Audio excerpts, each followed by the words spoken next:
धर्म युद्ध में उतरे हैं तो आपको ये नहीं देखना है कि सामने बाप खड़ा है कि भाई खड़ा है, कौन खड़ा है। आप धर्म के लिए लड़ रहे हैं ना, तो अब जो भी अधर्म के साइड से सामने आएगा उसे भिड़ जाना है। क्या आपको नहीं लग रहा है कि आप सेलिब्रिटी हैं फिर भी सेल्फी ले रहे हैं?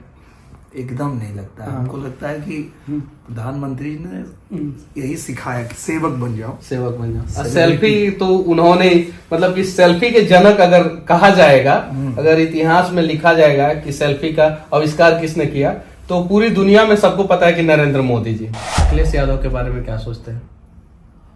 अखिलेश यादव जी के बारे में भी वही हाल है। फिल्म भी बनाते हैं तो आजमगढ़ में ही बनाते हैं, ताकि जिस गांव में शूटिंग हो रही है अगल बगल के 2-4 गांव के लोग या अगल बगल के जिले के भी लोग वहां आसानी से पहुंच जाते हैं। और कुछ समस्या है तो वो हमको रख के दे देते हैं कि ये मेरी समस्या है, जरा इसको देख लीजिए। एक सेलिब्रिटी जो पहले ऑटोग्राफ दिया करता था लोगों को, वही सेलिब्रिटी के पास जो है लोगों का ऑटोग्राफ आता है कि भाई हमारी ये समस्या है, सांसद महोदय इस समस्या का समाधान कीजिए जी। तो ये कैसे करना शुरू कर दिया आप? मोदी जी के बारे में क्या सोचते हैं आप? यदा यदा ही धर्मस्य ग्लानिर्भवति भारत अभ्युत्थानम धर्मस्य तदात्मनाम सृजामय। और इस वाक्य को चरितार्थ करने वाले व्यक्ति अभी मेरे साथ हैं। नाम तो आप लोग जानते ही होंगे और चेहरा से परिचित ही होंगे। दिनेश लाल यादव उर्फ निरहुआ। आजमगढ़ में इन्होंने वो कर दिखाया जो शायद बीजेपी का कोई प्रत्याशी वहां पे वो आश्चर्यचकित करने वाला काम नहीं करता। समाजवादी पार्टी को हराना उसी के गढ़ में बड़ा मुश्किल था। इनके पास मैं आया और मिलकर मुझे बहुत अच्छा लगा। कुछ बातें हैं जो हम लोग इनसे जानने का प्रयास करेंगे और आप लोगों को बताने का प्रयास करेंगे। भैया एक चीज है, ये असंभव दिखने वाला कार्य जो है आपने कैसे किया और किसके मदद से किया? अच्छा, जब तक मुझे भी लगता था कि मैं करूंगा तो मैं हार गया। हाँ। और जब मुझे पता चला कि मेरे बस का नहीं है, ये मोदी जी कर सकते हैं, ये योगी जी कर सकते हैं, तब जाके मैं वहां जीत पाया। क्योंकि जब मैं पहली बार गया तो मैं भी स्टारडम में गया था। मुझे लगा कि मैं बहुत बड़ा स्टार हूँ, पब्लिक मुझे देखने आती है तो वोट भी दे देगी, पर ऐसा हुआ नहीं। पर जब हम लोग दोबारा गए तो पूजनीय महाराज जी ने भी कहा था और प्रधानमंत्री जी ने भी कहा था, हमारे गृह मंत्री जी ने भी, जिससे भी मैं मिलता था सब लोगों ने एक ही राय दिया था कि आप अगर जनता के बीच रहेंगे तो ही जनता आपको एक्सेप्ट करेगी। एक स्टार जो जनता के बीच में रहना शुरू किया, कैसे आप अपने आप को ढाले?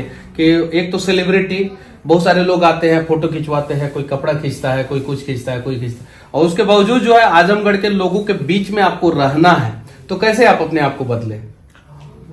हाँ, ये तो मतलब बड़ा एक बदलाव ही था कि उसके पहले जब वहीं जाते थे जनता के बीच में तो सिर्फ दूर से हाथ हिलाना होता था, हाथ हिलाना होता था, इससे ज्यादा नहीं। पर आप जो कह रहे हैं वो शुरू हुआ और फिर मुझे भी लगा कि वो जो हमारे लोग हैं जिन्होंने हमको स्टार बनाया, हम ही उन्हीं के बीच से आए, किसान के बच्चा हम भी हैं। तो अब जब उनके लिए हम काम करेंगे तो ही वो हमारे ऊपर उनको भरोसा भी होगा, और वही हुआ। फिर हम वहीं रहने ही लगे। फिल्म भी बनाते हैं तो आजमगढ़ में ही बनाते हैं, ताकि जिस गांव में शूटिंग हो रही है अगल बगल के 2-4 गांव के लोग या अगल बगल के जिले के भी लोग वहां आसानी से पहुंच जाते हैं।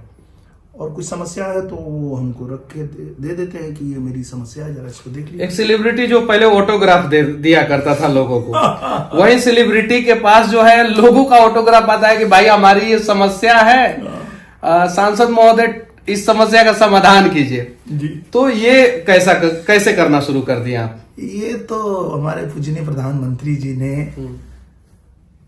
एक ऐसी राजनीति की शुरुआत की जो इस देश को आवश्यकता थी कि वो जो जनता है ना वो आपके पीछे नहीं भागेगी, जो पहले होता था। इन्होंने कहा अब तुम भागो उनके पीछे, जाओ उनके साथ में फोटो खींच के भेजो उनको।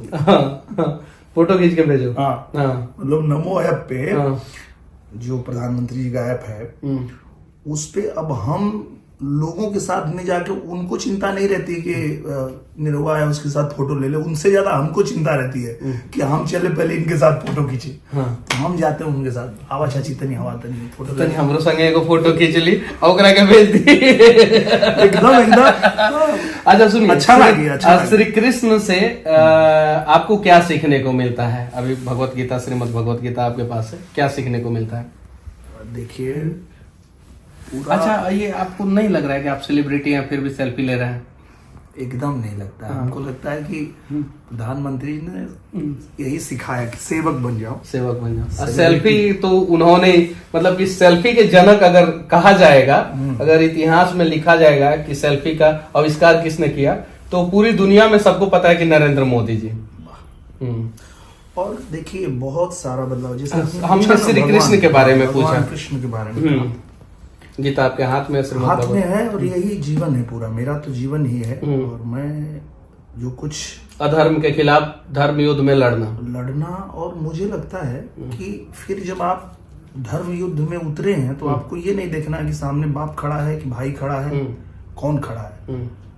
आप धर्म के लिए लड़ रहे हैं ना, तो अब जो भी अधर्म के साइड से सामने आएगा उसे भिड़ जाना है।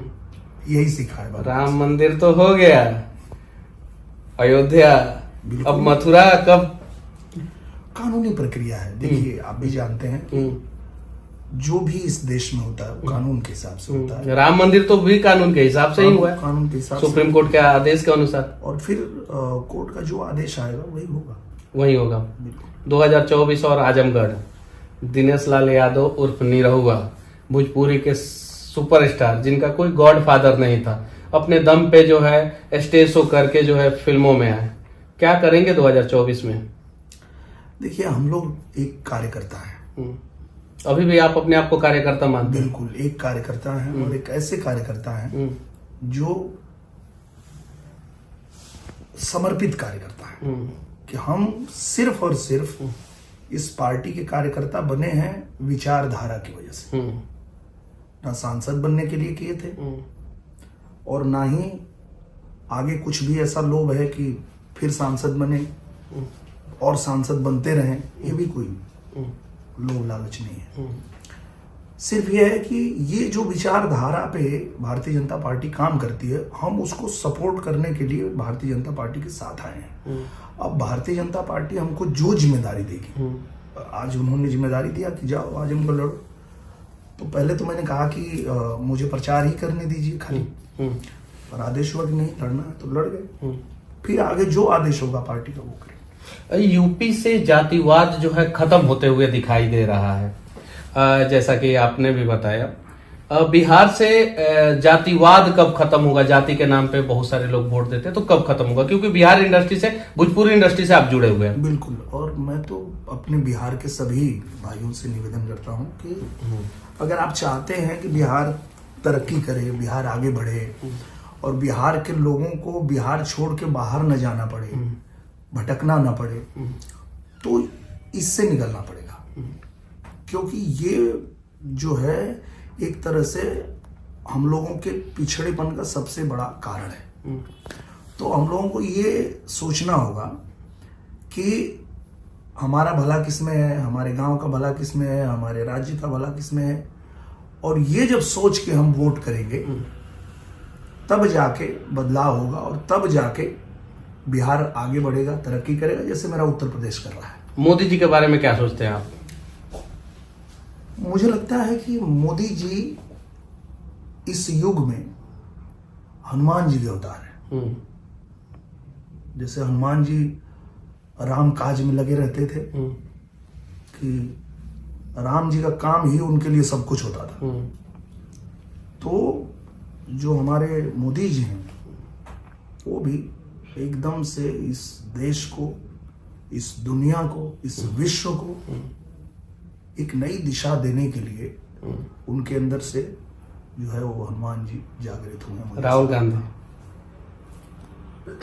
राहुल गांधी जी से मैं कभी बात तो नहीं किया हूं, पर देखता तो हूँ, सामने बैठते हैं वो। मुझे लगता है कि वो अपने जो पुरानी राजनीति जो उनके विरासत में उनको मिली है उसी में वो फंस गए, वो नई राजनीति को समझ ही नहीं पा रहे हैं। योगी जी के बारे में क्या सोचते हैं? योगी जी के बारे में मैं ऐसा सोचता हूं कि जो काम हमारे मोदी जी को ईश्वर ने सौंपा है देश के लिए, वैसे ही हमारे योगी जी को उत्तर प्रदेश के कार्य के लिए उनको चुना और वो दोनों लोग ही बहुत अच्छा कर रहे हैं। अखिलेश यादव के बारे में क्या सोचते हैं? अखिलेश यादव जी के बारे में भी वही हाल है, राहुल गांधी जी वाला हाल है। वो भी अपने जो पुरानी विरासत में उनको राजनीति मिली है उसमें वो उलझ गए हैं। वो एक और सवाल, अखिलेश यादव जी के पिताजी का नाम क्या है? मुलायम सिंह यादव। तेजस्वी जी के पिताजी का नाम क्या है? ये पिताजी का नाम क्या है? लालू प्रसाद यादव। मोहन यादव जो एमपी के मुख्यमंत्री हैं, उनके पिताजी का नाम क्या है? नहीं पता है। समझे आप लोग? नहीं समझे होंगे। मतलब मोहन यादव को विरासत में नहीं मिला है राजनीति, उन्हें मौका मिला है अपने दम से। और तेजस्वी जी को विरासत में मिला, अखिलेश यादव जी को विरासत में मिला।